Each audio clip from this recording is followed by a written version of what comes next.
Megan O'Brien was the first one in the diner every morning. At 5:10 a.m., the street outside was still gray and quiet. The subway rumble came up through the sidewalk like a low drum. Above the diner, the lights in the apartment windows were still off. But inside, the coffee pot was already warm, the grill was hot, and the bright red open sign in the front window was glowing like a small fire. That sign mattered. People in the building saw it on the way to work. Neighbors saw it when they came up from the subway. A cab driver knew he could get eggs here at any hour. A nurse from Elmhurst Hospital came in for bacon and toast after the night shift. The sign meant the diner was awake, and in this part of Queens, that was enough to pull people off the sidewalk. Megan tied on her apron and checked the tables. She set out napkin holders, wiped one sticky spot from the counter, and nodded to Frank Marino, the cook, who was already cracking eggs behind the grill. "You sleep at all?" he asked. "A little," Megan said. "You?" Frank snorted. "I got 3 hours and a bad dream about pancakes." "Close enough." Megan smiled, but only for a second. Today was not a normal morning. Mr. Kaplan, the landlord, was coming at 11:30 to talk about the lease. The diner sat in the bottom of his old apartment building, just a few steps from the subway stairs, on Roosevelt Avenue. If he liked the numbers, if he liked the way the place looked, if he liked the way the lunch crowd still came in, then he might renew the lease for another year. If he did not, Megan and Frank and the owner, Mrs. Delaney, would have a real problem. Mrs. Delaney had said it 3 times before she left for the day: keep the place busy. Keep the windows clean. Do not let Mr. Kaplan find one reason to complain. So Megan was careful. She filled coffee cups fast. She smiled at the regulars. She kept the counter shining. At 6:30, Mrs. Alvarez from the 3rd floor came in for black coffee and a buttered roll. At 7, 2 men in work boots ordered omelets and fries. At 7:30, a high school boy in a Knicks jacket came in with his grandmother and asked for hot chocolate. The morning was moving the way it should. Then, at 8:17, the open sign flickered. Megan saw it from behind the counter. The red light blinked once, twice. Then it went dark. For a second, she thought maybe she had only looked at it wrong. But the window stayed gray and plain. No red glow. No warm color on the tiles. Frank looked up from the grill. "Tell me that was the bulb." Megan was already around the counter and at the wall behind the register. She checked the switch. She checked the plug. She bent down and looked at the power strip under the window. "It is on," she said. "The sign itself is dead." A man at the counter frowned and pointed at the window. "You guys still open?" Megan gave him the kind of smile you give when you need a stranger to stay calm. "We are very open. The sign is just being dramatic." The man laughed, but not much.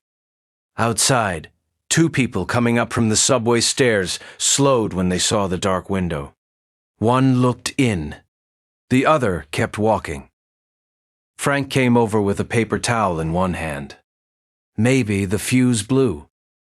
"I told Mrs. Delaney that old thing was from the last century." "Huh. Do we have a spare?" Megan asked. He shook his head. "Not for that box. We used the last one on the toaster last month."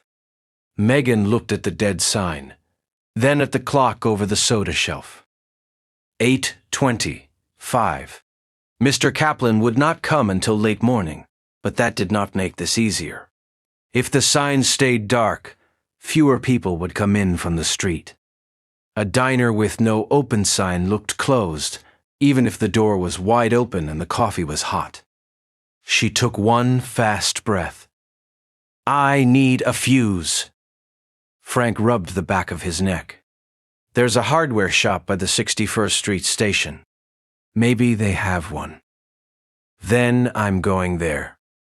You want me to go? Megan glanced at the line at the counter. She could not leave Frank with 6 tables, a hot grill, and a tray of syrup bottles, all at once. But she also knew the morning rush would not wait. No, she said. Stay here. If Mrs. Delaney calls, tell her I'm on a repair run. If Mr. Kaplan shows up early, tell him the sign died a heroic death, and I'm fixing it. Frank gave a short laugh. That will go over great. Megan grabbed her Metro card from under the register, tucked a 20 in her apron pocket, and hurried out the door. The morning air hit her face like cold water. The subway stairs were right there, only a few yards from the diner entrance. Commuters moved up and down them in a steady line. A man in a blue shirt was eating a bagel while he walked. A woman in scrubs was checking her phone. A teenager balanced a skateboard under one arm. Megan went down the stairs fast, nearly tripping on the last step. The platform was loud and bright and full of movement. A train pulled in with a metal scream. Doors opened. People pushed on. People pushed off. The air smelled like rain, hot brakes, and wet concrete. She got on and stood by the pole, still breathing hard. The train jolted forward.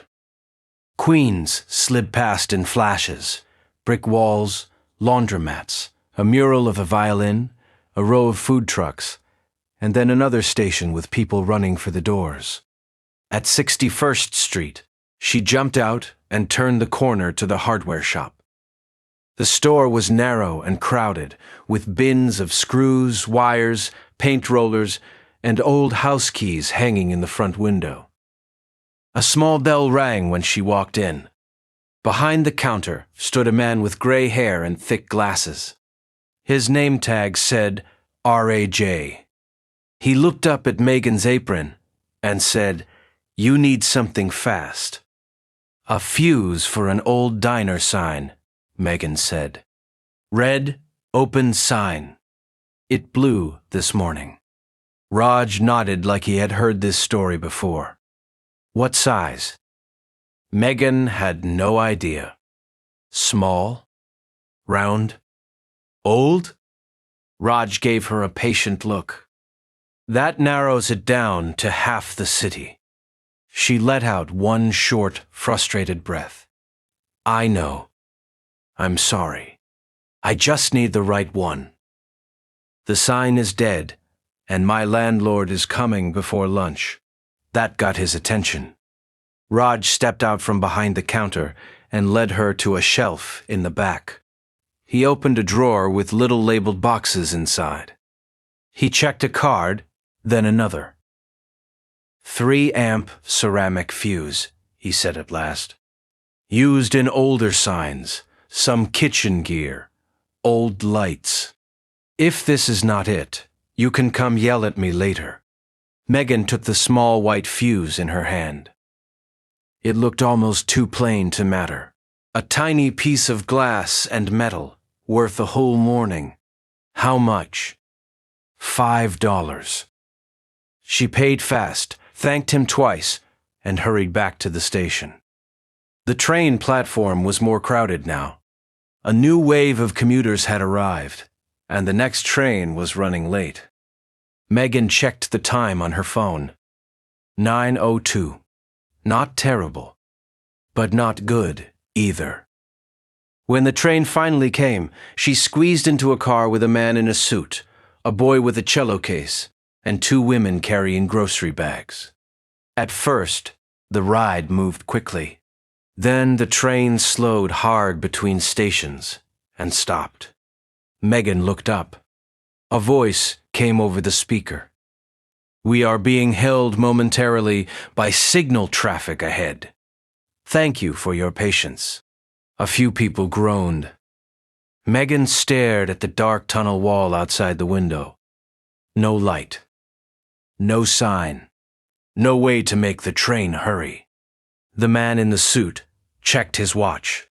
The woman with the groceries said, "Of course, right when I'm already late." Megan kept the fuse in her closed fist. She could feel the clock moving, while the train did not. At the next station, after what felt like forever, she got off and ran back to the diner.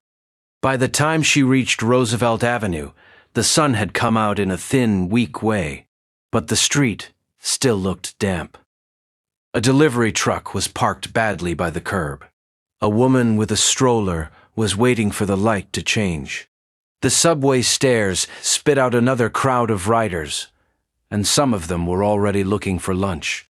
Megan pushed through the diner door and nearly collided with Frank. "Tell me that's the part," he said. She held up the fuse. "You are my favorite person right now," he said. The dining room was quieter than it had been an hour before. Some early customers had left. A few tables were empty. On the counter, 3 coffee cups sat half full. Through the front window, Megan could see Mr. Kaplan standing outside under the building awning, his hands behind his back, looking in as if he were studying a problem he had already made up his mind about. He was a tall man with a thin face and a dark coat, even though the weather was warmer now. He had a folder tucked under one arm. Lease papers, probably. He saw Megan look his way and nodded once, short and stiff. "He's early," Frank said under his breath. "Of course he is," Megan said. She pointed to the little tool drawer by the register. "Screwdriver." Frank handed it to her. She moved fast to the side wall where the sign box was mounted. The box was small and dusty, with old screws and a cover that was hard to open. She set the screwdriver tip against the first screw and turned. It was tight. The metal scraped. One screw dropped into the tray below. "Need help?" Frank asked. "Hold the ladder." He dragged over the folding ladder from the stockroom and set it under the box. Megan climbed up one step at a time, careful not to tip the tray in her apron pocket. The whole time she could feel the diner behind her, the hiss of the grill, the clink of cups, a fork hitting a plate, the low hum of voices that depended on that bright window out front. Mr. Kaplan opened the diner door and stepped inside, just as Megan got the cover off the sign box. He looked up at the ladder. "What is going on?" Megan did not come down. The sign went out. "I'm fixing it before lunch." "I noticed the sign was out," he said. Frank answered from below. "We noticed, too." Mr. Kaplan frowned, but he did not say anything more. He stood near the host stand, watching. Megan pulled out the old fuse. Its center line was black and burned through. That was the whole problem. One tiny broken piece had made the whole window go dead. She held up the new fuse. It fit exactly. For 1 second, the diner was very quiet. Even the grill sounded softer. Megan slid the fuse into place, snapped the cover back on, and climbed down. "Okay," she said. "Turn it on." Frank flipped the switch near the wall. Nothing happened. Megan felt her stomach drop. Frank looked at her. She looked at him. Then both of them turned to the box again. "Maybe I didn't seat it right," she said. She climbed back up. Her hands were steady now, but the room felt smaller. She checked the cover. She checked the fuse. She pushed it in a little harder. Then she came down again and nodded. "Try now." Frank flipped the switch. The sign blinked once. Then the red open sign lit up so bright it seemed to fill the front of the diner with color. The glass flashed red. The chrome on the coffee machine caught the light. The white plates at the pass turned pink for a second. Outside, the wet sidewalk glowed like paint. A woman who had been walking past stopped and looked in. A man coming up from the subway stairs glanced up and smiled. Two kids with backpacks turned at the same time and pulled their mother toward the door. Mr. Kaplan stared at the window for a long beat. Megan came down from the ladder and wiped her hands on her apron. Her heart was still beating hard from the subway, the run, and the repair. She could feel the room waking up around her again. Then Mr. Kaplan opened his folder, took out the lease paper, and laid it on the host stand. "You got it back on in time," he said. Megan did not trust herself to speak, so she just nodded. He tapped the paper with one finger. "I told my nephew I was coming to see if this place still had enough life in it for another year. A dark sign is not a good sign. But this?" He looked out at the people gathering by the window. "This looks good." Frank gave a quick little smile, then turned back to the grill to keep from showing too much of it. Megan picked up the pen from the stand and handed it to Mr. Kaplan. He signed. Right then, the bell over the door rang twice. The woman with the stroller came in. Then the two kids with backpacks. Then the man from the subway stairs. Then the cab driver, who always wanted soup at noon. The lunch crowd was not gone after all. It had only been waiting for the light. Frank started moving plates. Megan rushed to pour coffee. The smell of onions, toast, and hot oil filled the room. The sign kept glowing red in the window, bright enough to pull one more person in from the street, and then one more after that. Outside, the subway shook the sidewalk again. Inside, the diner was full. Megan looked up once at the open sign, shining over the front window like a warning and a promise, and then she went back to work.